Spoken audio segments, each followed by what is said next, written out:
over 10 years now, have made a tremendous positive impact on the lives of Kenyans. Indeed, Devolution has significantly contributed to our nation's journey towards unity and equitable growth and development. The Constitution assigns functions to the national government and to the county governments. Each level of government has a responsibility of implementing the functions assigned to it.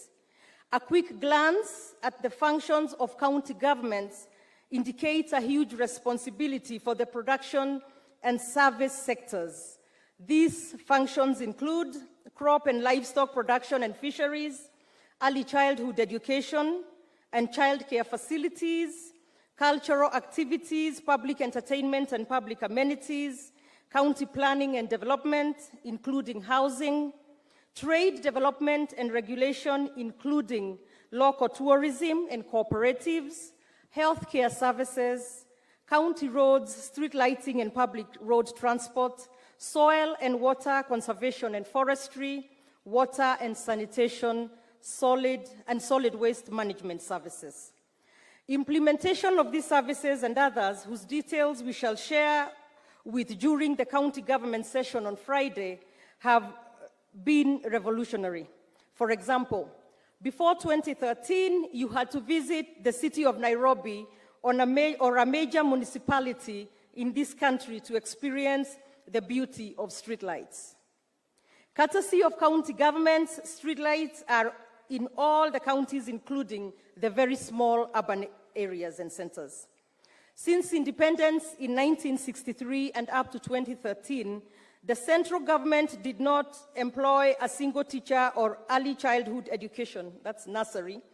And courtesy of county governments, there are more than 48,000 teachers of early childhood education and the payroll of county governments.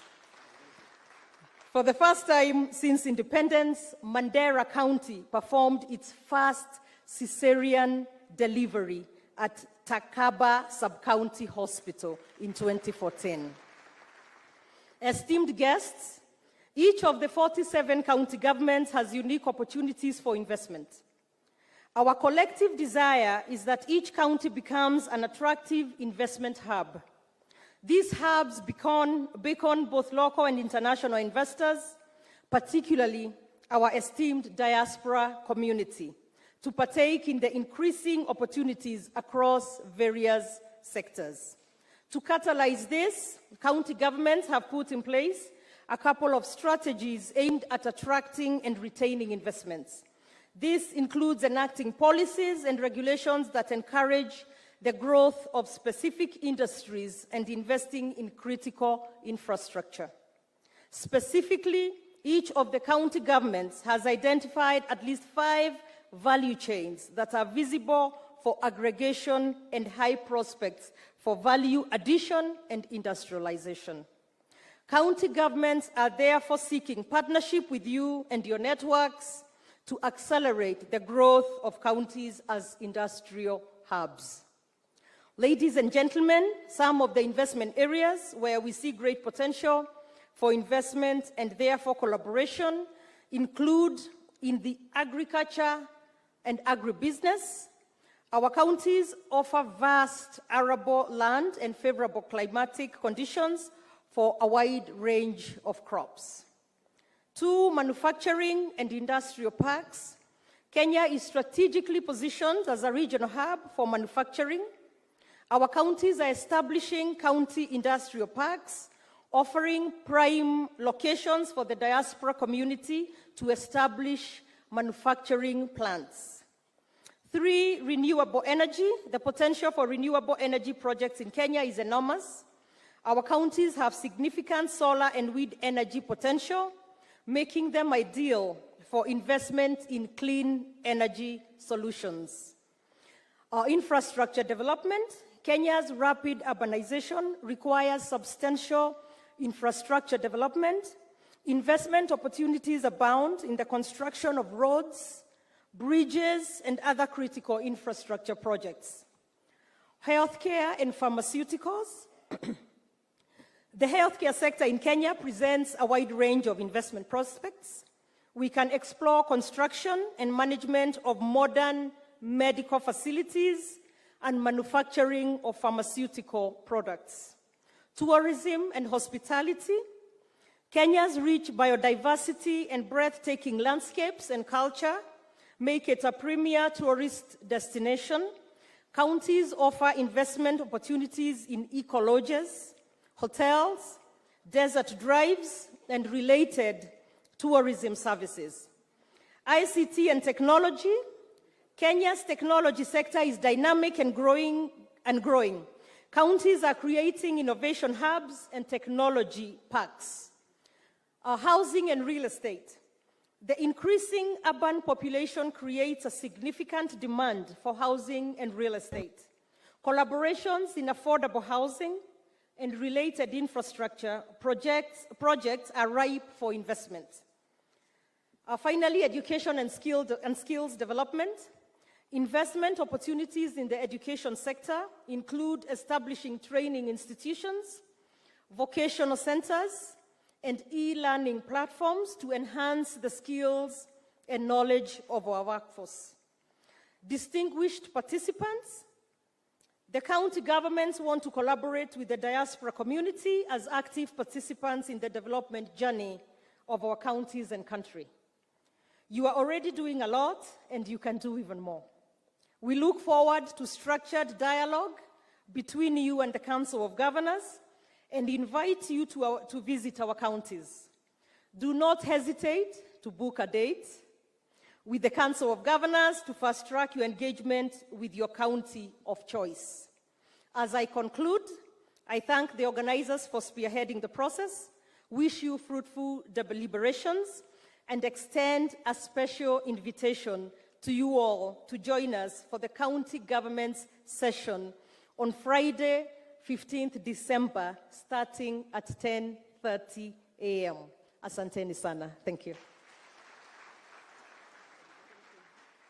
Thank you very much, Excellency Governor.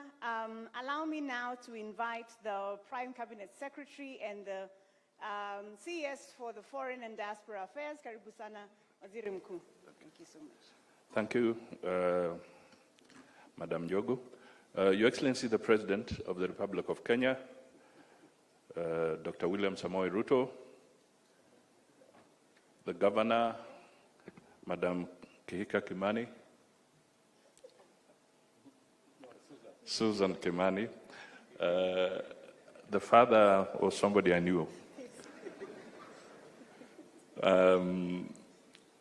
Then my two principal secretaries and other principal secretaries present, Your Excellencies, ambassadors, distinguished guests, ladies and gentlemen.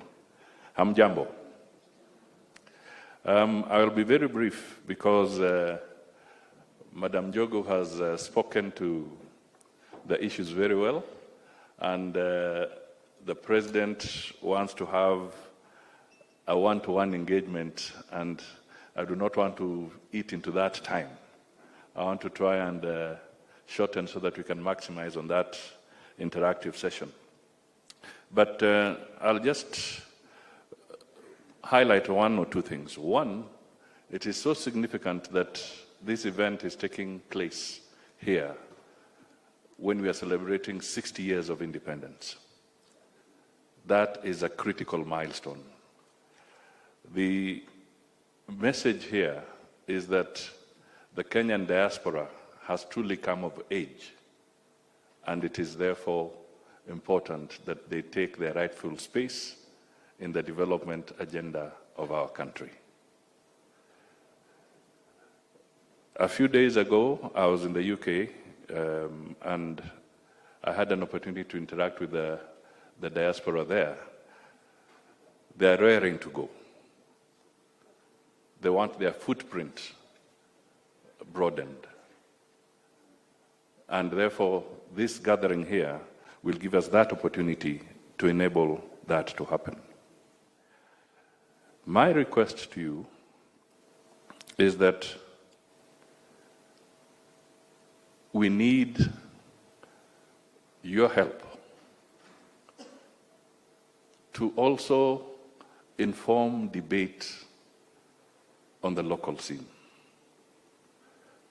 Your Excellency, let me just pick one example, something called privatization, because our diaspora is really exposed to a lot of models of privatization, of partnership between the public sector and the private sector. We want you to be part of this robust debate that is taking place in Kenya today.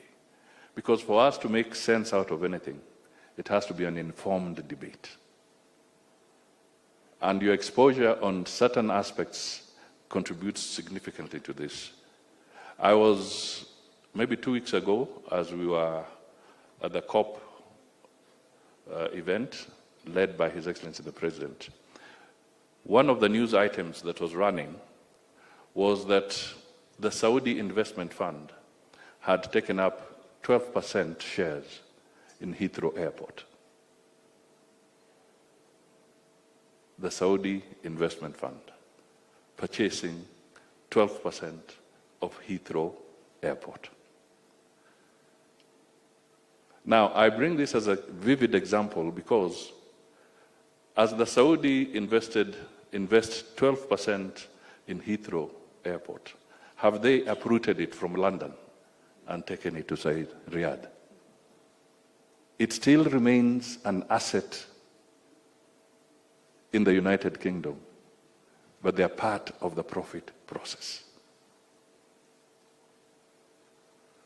We need to get our people to understand that when we talk about broadening the space, it's to bring in capital, to bring in technology, to bring in resources that you may not be able to raise on the local front.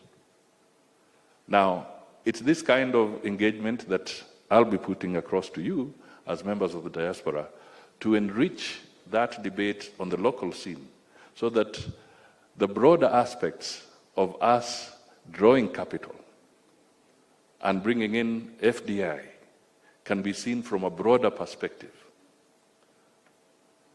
We were having a light moment with the president here, and somebody said, why are you selling KICC? The government talked about privatization. They did not talk about disposal of KICC. Two distinct things. What would be wrong if part of the diaspora fund was to become a fund that invests, the Kenyan diaspora fund becomes part of the partnership in actually commercializing the KICC operations, but it is also an investment that benefits you and benefits the people of Kenya. So these are some of the engagements that I would say that might be very, very useful as you converse, so that we help in enriching debate here and broadening exposure so that people don't start imagining that the government of Kenya is on some kind of free-for-all disposal activity. That is not the case. Now, and therefore, as we talk about the other investment opportunities along, please think about these issues and figure out how you can perhaps help us in making sure that the understanding is deeper, better, broader, and therefore we can move faster. With these few remarks, it is now my honor and duty to invite His Excellency the President of the Republic of Kenya, Dr. William Samoei Ruto, to address us. Thank you. Thank you. Thank you very much, PCS. Please, let's take our seats. Asanteni sana.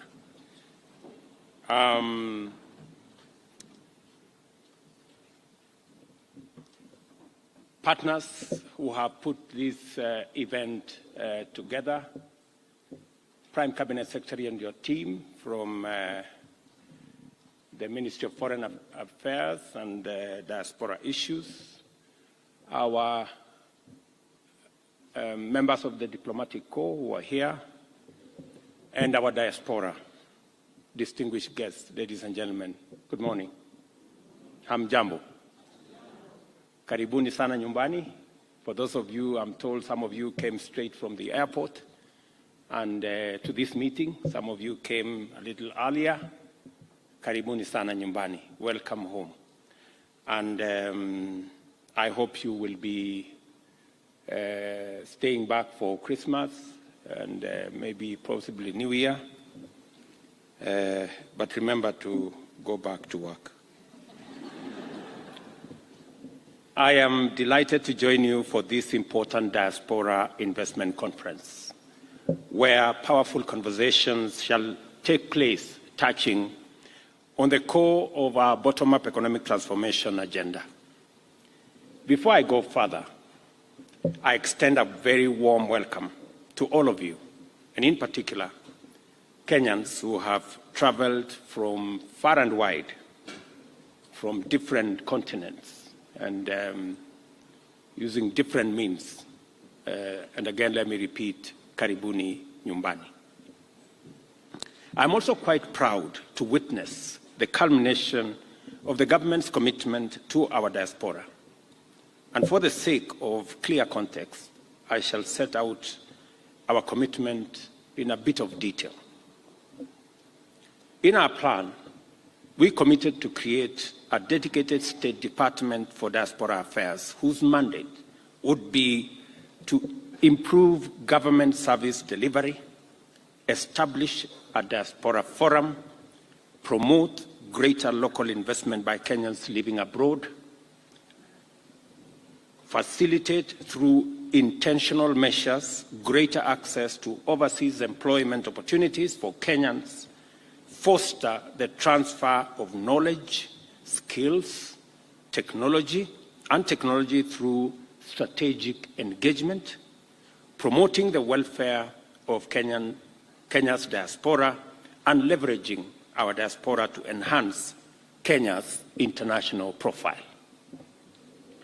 We have been committed to enrich our engagement with our brothers and sisters living and working abroad beyond the asymmetrical preoccupation with remittances. At any rate, the diaspora's contribution through remittances has overtaken the performance of our major exports and are now constitute a major anchor of economic stability and driver of investments in our country. The State Department of Diaspora Affairs is the host of the first Kenyan Diaspora Investment Conference, whose agenda is dedicated to facilitating richer conversation, fostering greater understanding, and strengthening our partnership in investment promotion across various sectors of our economy. This event, therefore, eloquently testifies to the government's commitment in delivering its commitment to the diaspora. I am encouraged to note that during this conference, you are going to be engaged in robust deliberations on various dimensions of investment, from general experience to sectoral components like financial services, real estate, and strategic value chains like agriculture, manufacturing, healthcare, and of course, the new sphere of creative economy. I am glad to note further that this conference promises to facilitate rewarding engagements on such specialized investment areas as public-private partnerships, the fintech and startup ecosystems, and that the Kenya investment environment, which has now significantly upgraded its attractiveness proposition, as well as aspects of social welfare and social protection relevant to both you living in the diaspora and to your families living here in Kenya. As government, and by keeping the promise of bringing diaspora issues to the center of our policy, programs, and initiatives, I am happy when I see such events that seek to engage a section of our population that was for a long time sidelined on matters of national development and national discourse. However, for the diaspora to be involved in the socio-economic development back home, they have to be secure and flourishing in their host countries. As Government of Kenya, the security and safety of all citizens is our foremost commitment and most fundamental obligation, without which every other endeavor, including the conversation we are having here about investment, would not be possible. We shall continue to engage our diaspora across the globe with the objective of providing systems and structures to protect the rights and welfare of diaspora while mainstreaming their contribution to nation building in every sector of our economy. During my first engagement with the diaspora in December 2022, I committed to decentralize, automate, and digitize as many government services as we can so that the diaspora can access them online and do not have to spend hours or even whole days traveling to get consular service. I can confirm, as indeed my PS diaspora has, that we have expanded digital provision of public services to encompass 14,000 services, government services.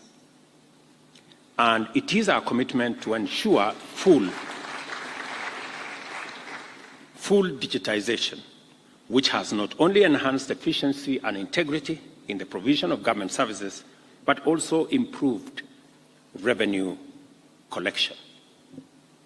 Additionally, we have rolled out the mobile consular service exercise that has now covered 22 countries and served over 9,000 Kenyans abroad at the closest points to where they live.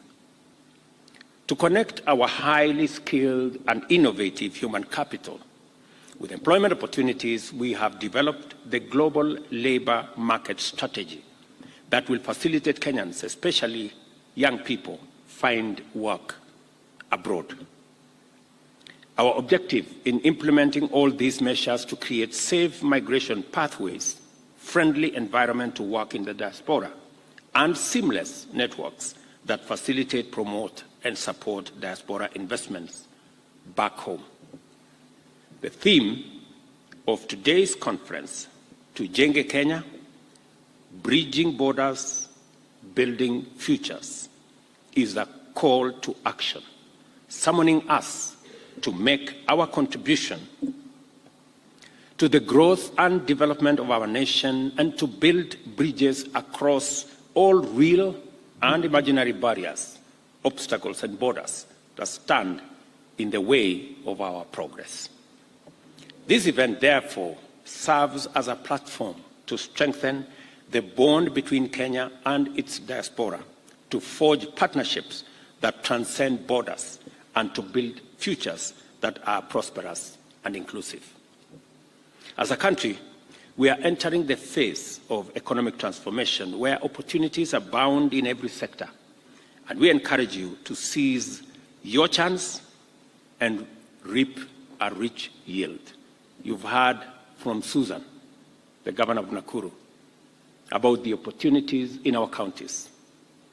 They will have an opportunity to engage with you, I'm told, on Friday, so that you can explore the opportunities in various parts of Kenya, the richness of our nation, the diversity of our opportunities, and look at what each and every one of you can mobilize, either yourself, individually, collectively, or even working with other partners from where you currently work, to see how we can promote our country, because you are the foremost ambassadors of Kenya, wherever you are.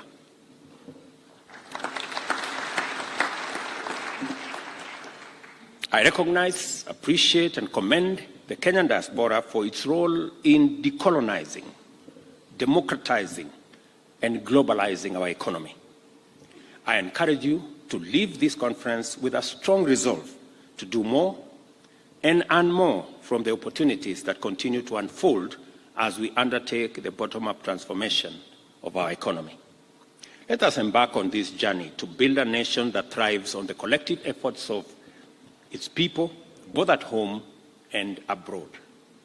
We are keen to work with you to harness your networks in order to channel more investments to Kenya and create opportunities to move this country forward. I wish you, good people, all the best as you engage us. And there are many agencies of government. There are many departments of government that will be having this conversation with you. The ministry has mobilized different actors in our economy so that they can directly answer some of your questions. They can directly canvass their positions with you so that you instead will be their agents wherever you are, because Kenya is the collective project of all of us. Whatever it is that each and every one of us can do from whatever position, whatever vantage that you have, should be for the greater good of our nation. We are a great nation. I am very confident about Kenya, and I'm very confident about the future. And I promise you that Kenya is going to change. This, our country. Take it from me. 10 years from today, people will come to Kenya and they will not recognize. We will have transformed this country in a very fundamental way. And it is going to take difficult, smart decisions, and I promise you we are very well underway in making sure that we change our country. We have always, I promise you, all leaders in Kenya, they know what should be done. Everybody knows what should be done. But it never gets done. So this time around, we are going to be intentional. We are going to be deliberate, because we must do it. Yeah, we must do it. Let me give you an example. All of us, in the two main formations, we had identified housing as a very important program that will do 4 things for us. Number one, it will make sure that millions of Kenyans who live in indignity, 7 million Kenyans, good people, live in slums in your country. Informal settlements, greatest indignity, no water, no road, no electricity, no toilet, you know. We have 1,410 slums in Kenya. It's not just Kibera. You know, whenever we talk about slums, people think it is Mukuru and Kibera and a few places. 1,410 countrywide. So we need to liberate our people from the indignity of living in slums, number one. Number two, we need to get Kenyans to own a home. And for them to do that, we have to have social housing, we have to have affordable housing. We have now reduced, we now will have a unit that will cost 400,000 with a tenant purchase of 3,000 shillings a month. And finally, a Kenyan will own a house. You know, we've made it look like owning a house is the privilege of the people who have means. We must make it, owning a house is a right for every citizen who lives in our country. Number three, It is our opportunity to grow jobs. In just the last 8 months, we now have 120,000 Kenyans working in our housing program. In factories that manufacture cement, factories that manufacture steel, transporters of all the construction equipment, manufacturers of construction products, engineers, architects, plumbers, technicians, electricians, including laborers. That's a whole ecosystem of people working. These are people who would otherwise be jobless today. My intention is that we are going to double these numbers by March next year. We are going to triple them by end of next year. And in 5 years, we will have 500,000 Kenyans working, and the whole country will be a bustling construction site. And much more importantly, as you all know, the amount of land fragmentation that is going on in Kenya is alarming. We have whole counties like Vihiga and Kicc that if we don't do something about it, shortly they will become rural slums. We need to reverse land fragmentation, and housing is the tool we have to reverse fragmentation and to give us an opportunity to save the land that we have for production of food and production of other items so that we can drive our food security initiatives, but also provide settlements and housing for our people. And finally, we will stimulate the whole ecosystem of manufacturing of construction products. Recently, I was giving a check of 140 million shillings to, those fellows on Ngong Road. Those fellows there making furniture there on Ngong Road. Those fellows nowadays are entrepreneurs. Wale watu mnaona tu ni watu jua kali. Siku hizi wako noma sana. They are doing for us doors, they are doing for us windows. They are now a company for a housing plan. So this beautiful project was in the manifesto of Kenya Kwanza.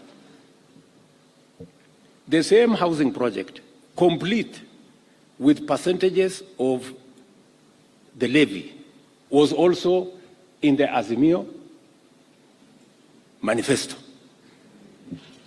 But when it came to implementation, my friends, that is where the devil lives. Nobody wanted it implemented. Because we all want to talk about it. It is good. We go tell the people we are going to do this, we are going to do this. When hardly people mean it. I am telling you this time round, I am implementing it.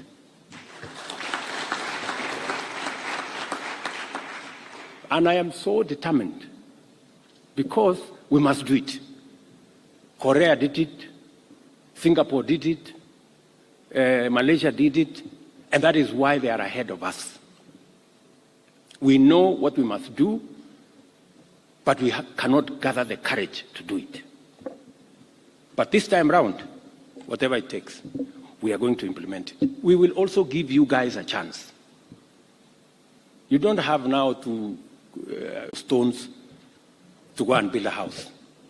Just log into Boma Yangu. I think it is 8. Kazi yako ni kulipa tu whatever it is that you need. You don't need to know me, you don't need to know Hinga, you don't need your relative, you don't need your friends, because you know what they do in most cases. So we will save you the trouble. So this, I've just given you an example of why we must change Kenya. Yeah? And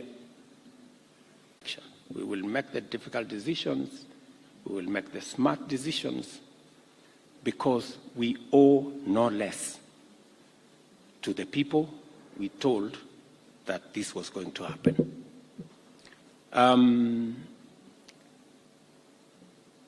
We are also going to save public money.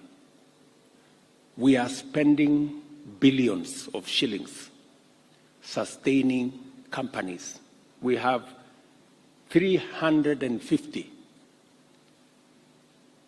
public companies, public entities, yeah, that just take money from the budget. We are supporting them. Billions of shillings. Some of them you ask, what is this one doing? Nobody can tell you what the hell it is doing. But we are putting in 100 million, 200 million, 500 million every year. So some of those things we are going to make a decision. And by the way, very interesting. A report was already done. A whole report saying these companies, about 150, should be removed. What they are doing can be done by the private sector. In fact, sell some of these companies to the private sector. The private sector will give us more value out of them.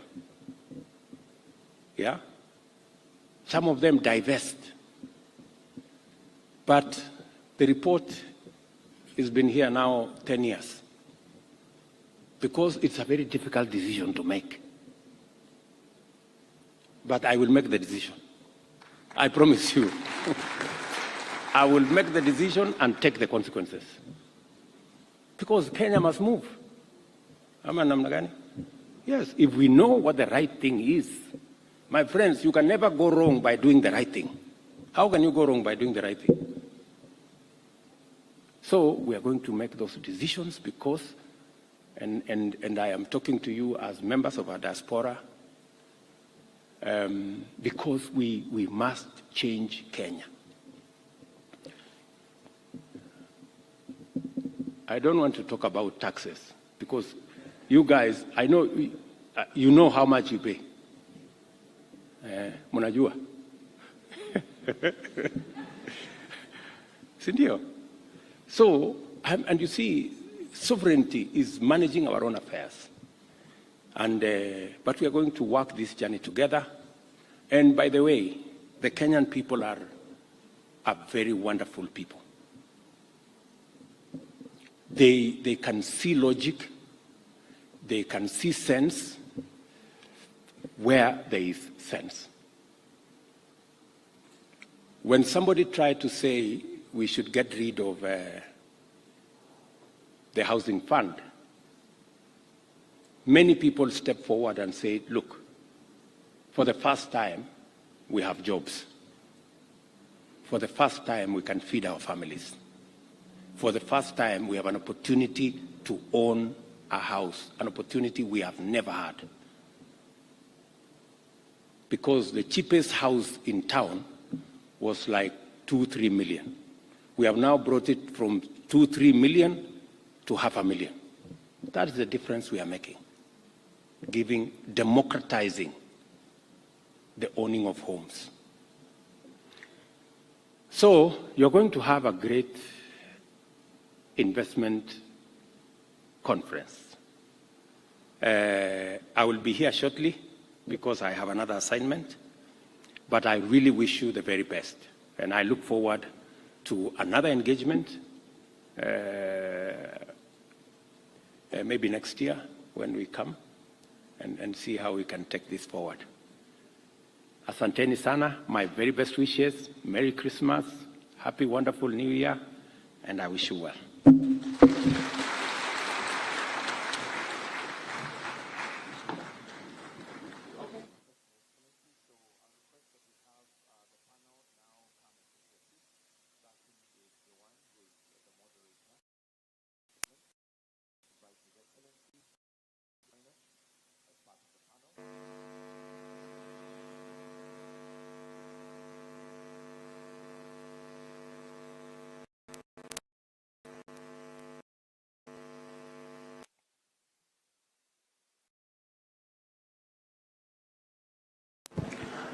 panelists.